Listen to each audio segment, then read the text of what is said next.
said goodbye to numerous artists this year, but on this day in 1959, 3 young stars died in a plane crash in Iowa.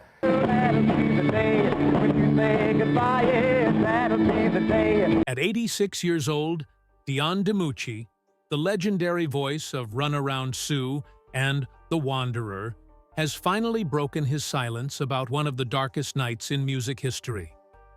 For decades, fans have replayed the story of February 3, 1959, a night forever known as the day the music died. Buddy Holly, Ritchie Valens, and J.P. the Big Bopper. Richardson lost their lives in a frozen Iowa cornfield, a tragedy that shocked the nation and reshaped the course of rock and roll. But what many don't know is that Dion himself was supposed to be on that plane. He lived through the same tour, shared the same cold buses, the same exhausting nights, and at the last moment, he was offered a seat alongside his friends. One choice, made in a split second, determined the rest of his life. For years, he refused to speak of it, hiding behind half-told stories and letting myths surround the tragedy. But now, after a lifetime of carrying the weight of that night, Dion is finally telling the truth. Not just about why he didn't get on that plane, but about what really led to Buddy Holly's untimely death. And what he reveals may change the way we see not just the crash, but the music industry itself. The Winter Dance Party Tour was meant to be a celebration of rock and roll's new generation, a lineup that brought together some of the brightest young voices in America. Buddy Holly, barely 22 but already a legend, had recently split from the Crickets and was determined to prove he could command the stage on his own. Ritchie Valens was just 17, a rising star who had gone from high school dances to topping the charts with La Bamba. The Big Bopper was older, a disc jockey turned entertainer with a booming voice and a personality that filled every room. And then there was Dion, the Bronx kid with a sharp edge, a voice that carried both swagger and soul, fronting the Belmonts with hits that echoed through jukeboxes nationwide. On paper, it was the dream tour, but the reality was something else entirely. In the bitter cold of a Midwestern winter, the musicians were crammed into old buses that broke down repeatedly, heaters failing, engines stalling, leaving the artists huddled together under coats and blankets as temperatures outside dropped to below zero. The promoters cared little for comfort. Every night there was another venue, another town, another crowd expecting to see stars shine on stage, no matter how much suffering happened off it. Buddy Holly, whose ambition was as big as his talent, grew increasingly frustrated. He wanted order, he wanted professionalism, and he wanted relief from the misery of riding through endless blizzards in buses that seemed older than he was. For the young performers, the glamour of show business dissolved quickly into a grinding reality. Long nights on freezing roads, little sleep, and the gnawing sense that the people making money off the tour weren't sharing in the hardship. Yet somehow, every night, they found the strength to walk out under the lights, guitars in hand, voices steady, and deliver the music fans had come to hear. Dion remembered the contradictions clearly, the roar of the crowds that made them feel like kings, followed by the silence of the icy roads where their breath fogged in the air and their bones ached from the cold. This was no tour for the faint of heart. Even the seasoned Bopper struggled with the strain, his health worsening as the cold battered his body. Ritchie, still a teenager, tried to keep his spirits up, cracking jokes and carrying his guitar like a badge of honor. Buddy, however, was changing. The frustration burned in his eyes. He wanted better for himself and his bandmates. He wanted out of the misery of the buses. And soon, he would decide on a dangerous alternative, one that would cost him everything. When Buddy finally arranged the flight, it was seen as a small miracle, a chance to escape the misery of another endless night on a frozen bus. There were only a few seats available on the small Beechcraft Bonanza, and each one became a lifeline. Dion was offered one of those seats, and at just 19 years old, he had to decide whether to pay the cost, $36. To anyone else, it was a simple number, but to Dion, it carried a weight that went far beyond money. $36 was what his parents had struggled to pay each month for rent back in the Bronx.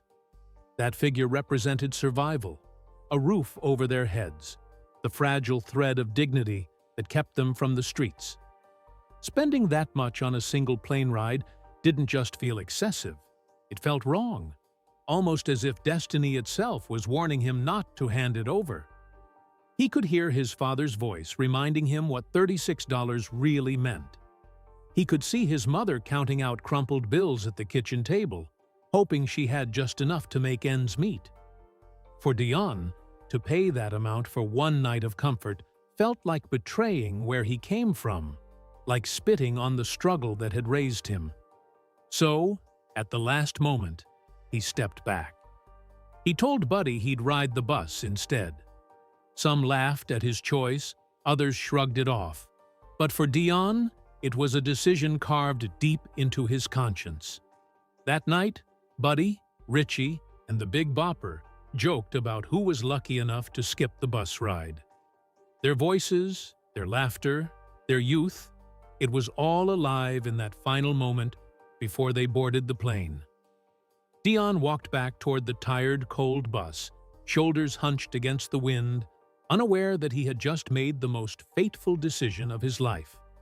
The rest of the world would wake to headlines about tragedy, but Dion would wake to the crushing realization that he had narrowly escaped it, and that survival carried a burden that would haunt him for decades. The plane lifted off in the early hours of February 3, 1959, climbing into a black sky heavy with snow and wind. The pilot, Roger Peterson, was young, just 21, and, though he had flown many hours, he had little experience with the kind of brutal weather that swept across Iowa that night. Within minutes of takeoff, the plane lost control and plummeted into a frozen cornfield outside Clear Lake. The crash was instant, violent, and final. Buddy Holly, Ritchie Valens, the Big Bopper, and the pilot were all killed on impact. When the wreckage was discovered at dawn, it painted a picture that shook even the hardest of hearts. Buddy's iconic glasses were scattered in the snow, guitars were shattered, and the promise of a new era of rock and roll lay broken in the frozen ground. News of the tragedy spread faster than the winter wind, cutting across radio waves and front pages with a single message: the future of music had been stolen overnight. Fans wept openly in the streets, disc jockeys went silent on air, and a generation of teenagers who had just found their voice in rock and roll suddenly felt it ripped away. Back on the tour, chaos erupted. Musicians who had shared stages and buses with Buddy and the others were stunned into silence. Some broke down sobbing. Others sat staring blankly into the distance, unable to process the reality that their friends were gone. Dion remembered waking up to the news like it was yesterday, a moment frozen in his mind, the way his stomach dropped, the way his chest tightened, the way the cold around him suddenly felt unbearable. Survivor's guilt seeped in immediately, an invisible weight pressing down on his shoulders. He had been offered that seat. He could have been in that wreckage. Instead, he was alive, standing in the shadow of the tragedy, wondering why fate had chosen him to continue while his friends' voices were silenced forever. As the years passed, Dion began to notice details about that night that others either ignored or never spoke about. To the world, the crash was explained simply: bad weather, pilot error, an accident of chance. But Dion, who lived through the grueling misery of that tour, saw something darker beneath the headlines. He remembered Buddy's growing frustration with the tour's promoters, how the artists were treated as money-making machines instead of human beings. The buses that broke down in the middle of nowhere, the heaters that didn't work, the endless string of shows with barely enough time to sleep. These weren't inconveniences. They were warning signs of a system that pushed its stars past the breaking point. Buddy wasn't just tired, he was angry. He felt exploited, undervalued, and trapped in a tour that seemed designed to grind down his spirit. According to Dion, the decision to fly that night wasn't only about escaping the cold. It was about reclaiming a sliver of dignity, a small act of control in an industry that treated him like a commodity. Buddy wanted to rest, to feel human again, even if only for one night, and the plane offered that chance. But Dion insists the world never understood what Buddy was up against.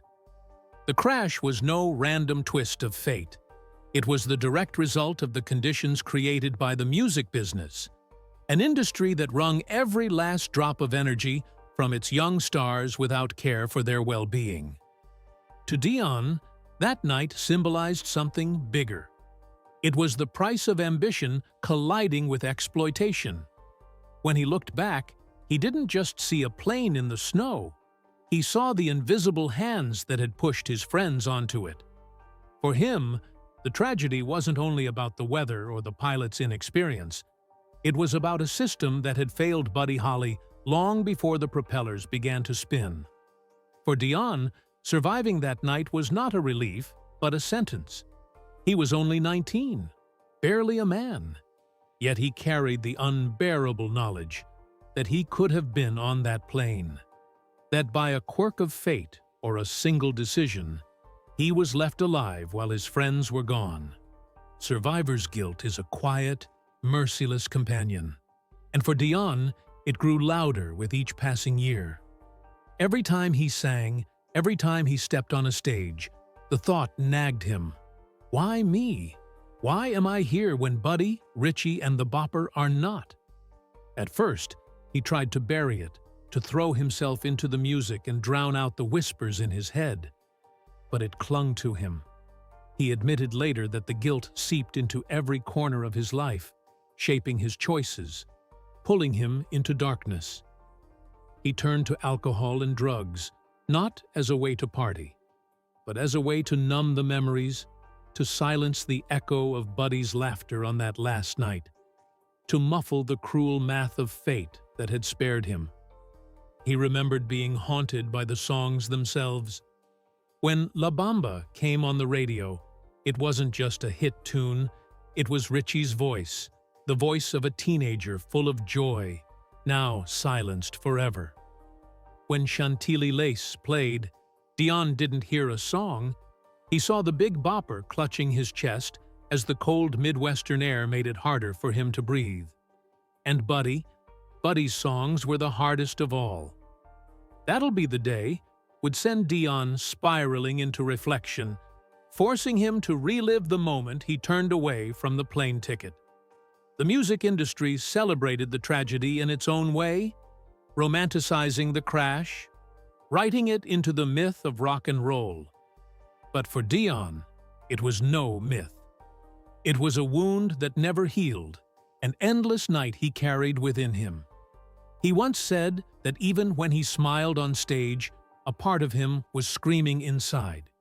He felt like an imposter, a man who had been given life by accident, trying to sing with joy while guilt sat heavy on his chest. Some nights he would drink until he couldn't remember, chasing oblivion because memory was too sharp, too cruel. And yet, even in his darkest moments, Dion knew he had a responsibility. The world had lost 3 voices, but his remained. Whether he wanted it or not, fate had chosen him to carry the torch, to remember what others had forgotten, and to speak when the silence became too heavy. It took him decades to find the courage, but the truth is that the weight of survival shaped not only the man he became, but the music he created. Every note, every lyric, carried traces of that cold February morning when he realized that living sometimes felt harder than dying. For years, Dion stayed quiet, deflecting questions about the crash, letting history books and documentaries tell the simple version of the story. Bad weather, a tragic accident, the end of 3 bright careers. He would nod politely, offer a short answer, and then change the subject. But deep inside, he was carrying truths that burned to be spoken. He was there. He had lived those nights of bone-chilling cold and endless fatigue. He had seen the frustration in Buddy's eyes. He had heard the Bopper's labored coughs. He had watched Ritchie try to act brave when he was really just a kid. And for decades, he refused to say what he really thought. That it wasn't just an accident. That it wasn't just fate. As the years rolled on and Dion aged, something shifted. He began to speak more, especially in interviews and his memoirs, finally pulling back the curtain on his silence. He described in detail the offer of the plane ticket, the sting of paying $36 when that was the exact rent his parents struggled to afford, and the way that number felt like a warning, a red flag from his past telling him to stay grounded. He remembered Buddy joking with him about the flight, remembered the sound of laughter in the snow, and then the crushing silence after the news came in. By sharing these memories, Dion wasn't trying to center himself in the tragedy. He was trying to honor the men whose voices had been lost. He wanted fans to understand that Buddy wasn't just a myth, not just a smiling face in glasses on a record sleeve, but a young man exhausted and angry at being treated like a cog in a money-making machine. He wanted people to see that Ritchie wasn't just the boy who sang La Bamba, but a teenager who missed his family and carried the pressure of sudden fame on his shoulders. He wanted the Bopper to be remembered not only as a novelty act, but as a hard-working entertainer and father who was pushing through illness to provide for his wife and newborn child. Dion knew that if he stayed silent, history would turn the crash into a neat story of tragedy, stripped of its human cost. But by speaking, by finally revealing the weight of what he had seen, he gave Buddy, Ritchie, and the Bopper back their humanity. He gave them back their struggles, their frustrations, and their truth. And in doing so, he freed himself, at least a little, from the chains of guilt that had bound him for so long. When Dion finally spoke about Buddy's final hours, it wasn't with the detachment of a historian or the clinical detail of a news report. It was with the raw voice of someone who had been there, someone who had seen the way exhaustion hollowed out a man who still had so much to give. He remembered how Buddy looked on that last night in Clear Lake, Iowa. There was a weariness in his eyes, the kind that only comes from weeks of being pushed beyond human limits.